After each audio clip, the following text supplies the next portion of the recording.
Welcome to our YouTube channel Wisdom Physics Academy.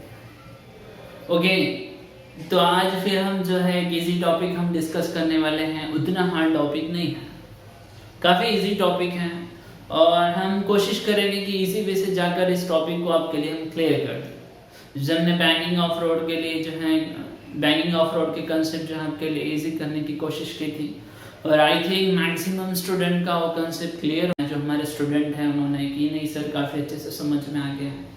तो next point है हमारा, वो भी काफ़ी इजी पॉइंट्स हैं और हम कोशिश करेंगे कि इसको भी काफ़ी इजी वे से आपको जो है समझाएं। इस टॉपिक आपको सिर्फ वीडियो को लास्ट तक देखना है और जो है पूरा वीडियो देखने के बाद अगर कुछ नहीं समझ में आता है आपको इस टॉपिक के ऊपर तो आप हमें कमेंट्स करके बताइए, हम आपको जो है इसके ऊपर और अच्छे से जो है कंसेप्ट क्लियर करके देंगे इस टॉपिक का।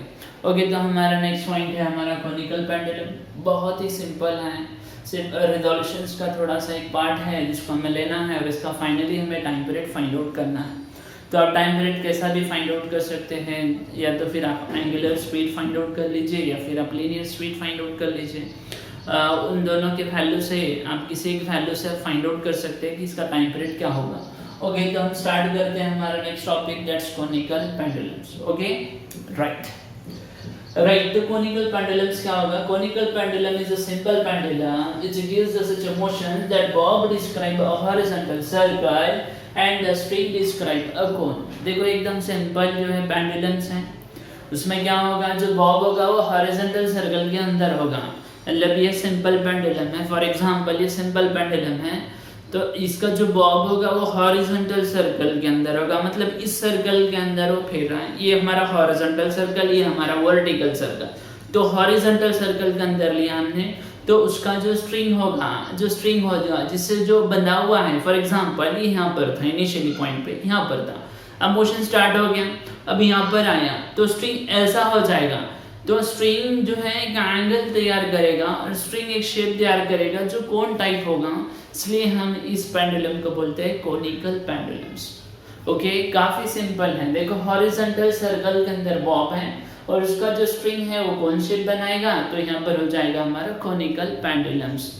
अब यहाँ पर अगर इसका हमने डायग्राम देखा अगर कॉनिकल पेंडुलम का, तो डायग्राम कैसा होगा, इसको रफ कर देता हूँ ताकि स्पेस मिल जाए। राइट, कॉनिकल पेंडुलम्स, यहाँ पर हमने एक रिजिड सपोर्ट से पेंडुलम को बांध दिया, ये हमारा रिजिड सपोर्ट से बांध दिया हमने इसको। अभी जो है सिंपल पेंडुलम है, अब इसको हॉरिजॉन्टल सर्कल के अंदर रिवॉल्व करते हैं। ये हो गया हमारा horizontal circle. Right, horizontal circle के अंदर रिवॉल्व कर रहे हैं। देखो 3D तो ड्रॉ नहीं कर सकता, 3D ड्रॉ नहीं हो सकता 2D के अंदर, तो समझने की कोशिश कीजिए। ये जो हमारा सर्कल है वो इस टाइप में हॉरिजॉन्टल सर्कल के अंदर, आई थिंक समझ में आ रहा है आपको, समझो, इमेजिन करो थोड़ा सा। हो गया यहाँ पर, तो यहाँ पर जब बॉब आएगा यहाँ पर आएगा तो स्ट्रिंग ऐसा हो जाएगा, ये स्ट्रिंग ऐसा नहीं होगा, ऐसा होगा। यहाँ पर जब आएगा तो स्ट्रिंग ऐसा होगा, तो इसको हम देखें तो एक कोन शेप तैयार हो जा रहा है, कोन शेप तैयार हो रहा है, इसलिए हम इसको बोलते हैं conical pendulum. Now let us consider, अब इसके जो है कंपोनेंट्स ले लेंगे, इसमें जो जो एक्ट हो रहा है, जो फोर्सेस इसके ऊपर काम कर रहे हैं, वो फोर्सेस हम पहले क्या कर लेंगे, ऑब्जर्व कर लेंगे फोर्सेस कैसे इसके ऊपर। तो यहाँ पर एंगल क्रिएट हो जाएगा, उस एंगल को मैं बोलता हूँ थीटा एंगल है। ओके, अब यहाँ पर जब बॉब होगा तो वर्टिकली डाउनवर्ड एक्ट करेगा इसके ऊपर, elevate that image। Okay, vertically downward इस पे काम कर रहा है ये इमेज। राइट, ये हमारा स्ट्रिंग है तो स्ट्रिंग के ऊपर टेंशन होगा, तो इसको सेंटर कंसीडर कर लो, टेंशन का डायरेक्शन टुवर्ड द सेंटर, या इस पॉइंट की तरफ होगा जहां पर वो बंधा हुआ है, टेंशन उस डायरेक्शंस में जाएगा। वर्टिकली डाउनवर्ड की वजह से क्या होगा, वेट नीचे की तरफ एक्ट होगा, टेंशन ऊपर की तरफ एक्ट होगा, तो इसकी वजह से क्या होगा, टेंशन बढ़ जाएगा स्प्रिंग के अंदर, तो टेंशन अब बढ़ गया।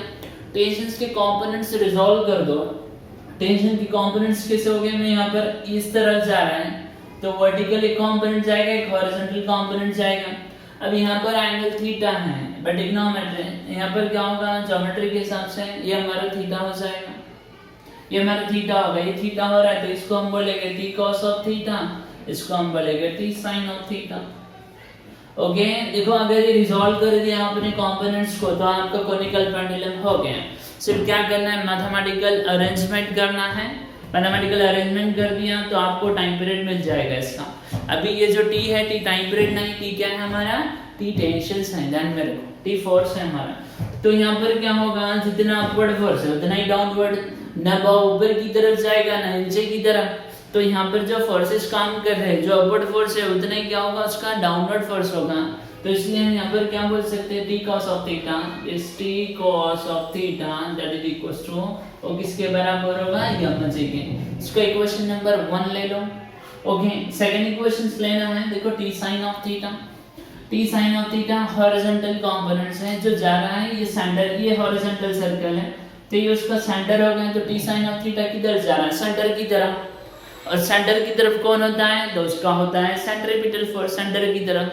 तो टी साइन ऑफ थीटा का जो मैग्नीट्यूड होगा वो कितना होगा, the T sine of theta that is equals to the centripetal force that mv² divided by r। देखो आई थिंक समझ में आया होगा, सिर्फ दो ही फोर्स हमें लेना है यहाँ पर। एक तो जो है इसको कंपेयर कर दो टी cos ऑफ थीटा और mg को, T sin of theta equal to the centripetal force. बहुत ही सिंपल है। अब क्या करना है, डिवाइड करना है इक्वेशन 2 को इक्वेशन 1 से, divide equation 2 by equation 1। Okay divide करो, क्या मिलेगा, right, T sin of theta divided bye T cos of theta that is equals to mv² divided by r into mg।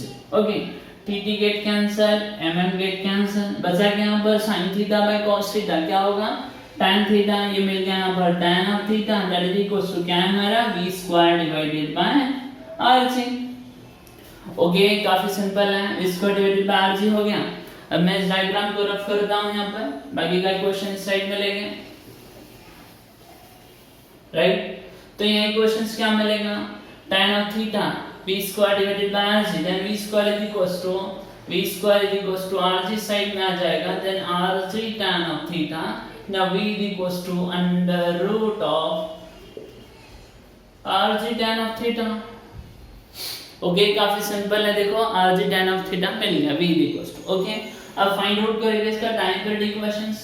तो टाइम पीरियड इक्वेशंस क्या होगा, that t is equals to v का value है हमारे पास, तो time period in terms of v होना चाहिए। तो टाइम पीरियड क्या लिखते हैं, time period is 2 pi by omega. Okay omega is nothing but v by r। Omega क्या होगा, omega is equals to v by r। यहां पर पुट अप करो तो टाइम पीरियड कितना मिलेगा, time period is 2 pi divided by v by r, r double divide हो रहा है, मल्टीप्लिकेशंस में जाएगा तो कितना मिलेगा, this t is equals to 2 pi r divided by v। 2 pi r divided by v हमें मिल चुका है। नाउ सिंपलीफाई v का वैल्यू पुट अप करो, जब हम v का वैल्यू पुट अप करेंगे तो क्या मिलेगा यहाँ पर equations, right, time period is equals to 2 pi r divided by v is under root of rg tan of theta. Okay now again simplify equations, इसको अगर हमने और सिंपलीफाई किया तो r क्या होगा, r² ले लो इसको अंडर रूट में लेने के लिए, तो टाइम पीरियड कितना मिलेगा, 2 pi under root of r² divided by rg tan of theta. इस r को अंडर रूट में ले लिया, r² हो गया, नाउ r गेट कैंसिल, बचा के then t equals to 2 pi under root of r divided by g tan of theta. ऐसा हमें इक्वेशंस मिला, ये हो गया हमारा टाइम पीरियड इक्वेशंस, ये हो गया time period equations. Okay right again simplify, अगर मैं इसको ओके राइट इस टाइम पीरियड को और सिंपलीफिकेशंस करेंगे, r का वैल्यू फाइंड आउट कर सिंपलीफिकेशंस करना। देखो यहाँ पर भी टाइम पीरियड को रख दिया, कोई प्रॉब्लम नहीं, that two is equals to under root of rg tan of theta, चल जाएगा। लेकिन और सिंपलीफिकेशंस के लिए मैं r का वैल्यू पुट अप करता हूँ, तो r इज इक्वल्स टू, देखो यहाँ पर एक रफ डायग्राम ड्रॉ कर दिया कोनिकल पेंडुलम्स के।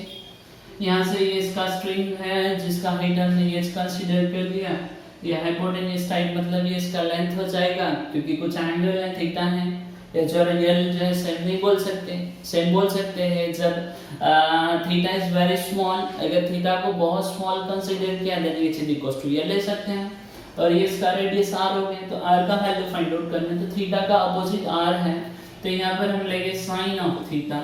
Sign of theta, sine theta क्या होगा, अपोजिट डिवाइडेड बाय हाइपोटेन्यूज। तो अपोजिट कितना है r, हाइपोटेन्यूज l, तो r इक्वल्स टू मिल जाएगा l sine of theta.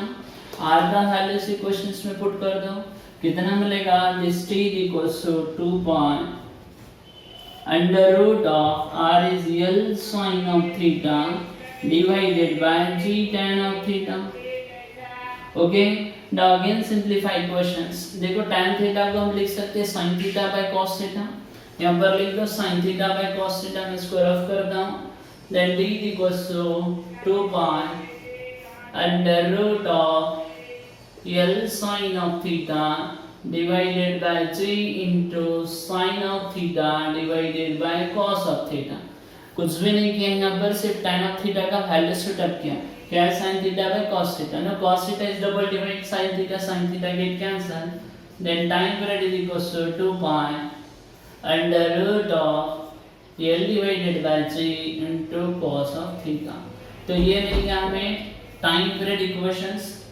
Right, time period is equals to 2 pi under root of l cos of theta divided by g। ये हमारा term हो गया। अब यहाँ पर क्या करना है, again simplify equations. l cos of theta, उसी रफ डायग्राम को अगर हम देखें तो रफ डायग्राम के अंदर क्या होगा, और सिंपलीफिकेशंस के लिए, तो यहाँ पर जो हमारा रफ डायग्राम है, ये रिजिड सपोर्ट, ओके, ये हमारा हॉरिजॉन्टल सर्कल, ये हमारा रेडियस, ये हमारा हाइट, ये हमारा लेंथ। ओके, अब यहाँ पर cos ऑफ थीटा, यहाँ पर ले theta. Okay, cos of theta लेना है, तो यहाँ पर क्या होगा, then cos of theta that is equals to adjacence that h divided by its hypotenuse. Hypotenuse कितना है l, तो h इज इक्वल्स टू कितना मिल जाएगा, h is equals to l cos of theta. तो यहाँ पर h का वैल्यू हम पुट कर सकते हैं l cos of theta, then t is equals to क्या होगा, 2 pi under root of h by g। Okay, तो ये मिल गया हमें टाइम पीरियड इक्वेशंस। देखो काफी सिंपल है, उतना हार्ड नहीं है। अब अगर स्टेप बाय स्टेप अगर जाओगे तो टाइम पीरियड आप इजीली फाइंड आउट कर सकते हो, इतना हार्ड नहीं है। और अगर ओमेगा फाइंड आउट करना है आपको, तो आप ओमेगा भी फाइंड आउट कर सकते हो। तो time period is 2 pi under root of g by h हो गया। तो यहाँ पर ओमेगा फाइंड आउट करने के लिए ना time period is 2 pi by omega. Time period को अगर लिया हमने तो टाइम पीरियड का वैल्यू कितना होगा, time period is 2 pi by omega that is equals to under root of h by j under root of h by j। Okay, 2 pi का 2 pi as it is, 2 pi get cancel, बचा क्या omega. ना omega is equal to कितना मिलेगा, omega is under root of g by h। इसको उल्टा कर दो, g by h मिल जाएगा। ये हो गया हमारा ओमेगा। ओके, ठीक है, आई थिंक आपको समझ में आया होगा कि टाइम पीरियड हम कैसा फाइंड आउट करें। काफ़ी सिंपल रिलेशन से, उतना हार्ड नहीं है। आप जो है एक बार अगर इसको लेकर इसके प्रैक्टिस कर ले, देख ले 1 से 2 बार वीडियो को, तो आपको इजीली समझ में आ जाएगा। टाइम पीरियड इतना हार्ड नहीं है। महाराष्ट्र बोर्ड के लिए काफ़ी इंपॉर्टेंट पॉइंट है, एग्जाम में आ सकता है, तो आप काफ़ी अच्छे से इसको समझ लीजिए। ओके, अगर फिर भी कुछ अगर प्रॉब्लम रह जाए इसके अंदर, आपको अगर समझ में नहीं आए तो आप जो है हमें बताइए कमेंट्स करके, हम आपको इसके ऊपर नया वीडियो बनाकर दे देंगे।